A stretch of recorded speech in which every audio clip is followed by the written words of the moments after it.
აკმაყოფილებს თუ არა კომპანიები ნაყინის წარმოების სანიტარულ-ჰიგიენურ ნორმებს, ასევე რეალიზაციისა და შენახვის პირობებს.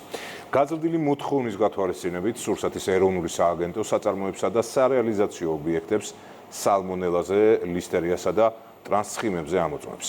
როგორია შედეგები, ნინი ჩუბინიძე ამბობდა. ყველაზე გრილი დესერტი, რომელიც ბავშვებსა და ზრდასრულებში ერთნაირი პოპულარობით სარგებლობს, რეგულარულად მოწმდება. ნაყინის მოყვარულები ამბობენ, რომ ხარისხის კონტროლი მნიშვნელოვანია, მით უფრო, როდესაც საქმე ბავშვების ჯანმრთელობას ეხება. მე ვარ ნაყინის მომხმარებელი, იმიტომ რომ პატარა შვილი მყავს, ოჯახშიც ხშირად მოვიხმართ. ძალიან დიდი მნიშვნელობა აქვს იმას, რომ შემოწმდეს მაგისი დამზადება და მაგისი ტექნოლოგია, როგორ კეთდება, რა პირობებში, როგორ იცავენ ჰიგიენურ პირობებს და მის შემადგენლობას. ახლა მით უმეტეს ზაფხულის პერიოდია და ხშირად მოვიხმართ. შემოწმება აუცილებელია, რა თქმა უნდა, იმიტომ რომ ძირითადად უფრო ბავშვები იღებენ ამ საკვებს. სურსათის ეროვნულმა სააგენტომ ინსპექტირების ფარგლებში ნაყინის წარმოება, რეალიზაცია, შენახვის პირობები, სანიტარულ-ჰიგიენური ნორმები და ვადები შეამოწმა. პროდუქტის ნიმუშებში შეუსაბამობები არ გამოვლენილა.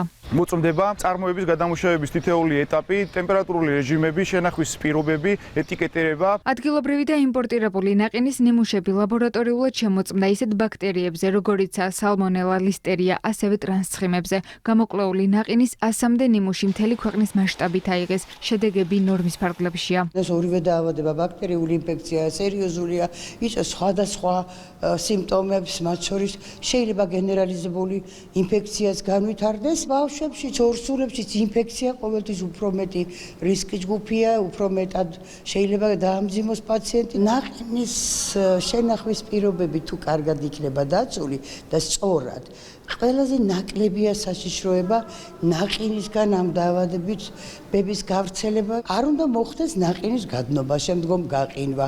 ამ შემთხვევაში კიდევ უფრო საშიშია.